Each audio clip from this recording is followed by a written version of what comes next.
લોકસભા ચૂંટણીને લઈ હજીરા વિસ્તારમાં પોલીસ દ્વારા ફૂટ પેટ્રોલિંગ કરવામાં આવી હતી। લોકસભા ચૂંટણી સમયે અસામાજિક તત્વો કોઈ અઘટિત ઘટનાને અંજામ ન આપે તે માટે પોલીસ સતત પેટ્રોલિંગ કરી રહી છે। ત્યારે હજીરા વિસ્તારમાં પોલીસ દ્વારા ફૂટ પેટ્રોલિંગ કરાયું હતું। હજીરા પોલીસ મથક વિસ્તારમાં એસીપીજે ડિવિઝન દીપ વકીલની અધ્યક્ષતામાં ફૂટ પેટ્રોલિંગ કરવામાં આવ્યું હતું, જેમાં પીઆઈ જીએસ પટેલ તથા PSI TK Devmurari, NL Desai તથા હજીરા પોલીસ સ્ટેશનના 27 પોલીસ જવાનો અને આઈઆરબીના 32 જવાનો સાથે હજીરા ગામ વિસ્તારમાં ફૂટ પેટ્રોલિંગ કરાયું હતું।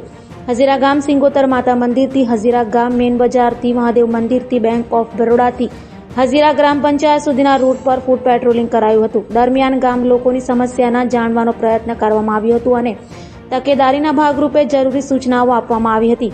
તો એસપીસી તથા સાયબર ક્રાઇમ અંગેની પત્રિકાઓની વહેંચણી કરવામાં આવી હતી, તેમજ ફૂટ પેટ્રોલિંગ દરમિયાન રૂટમાં આવતા હિસ્ટ્રી સીટર, ટપોરી તેમજ એમસીઆર ચેક કરાયા હતા।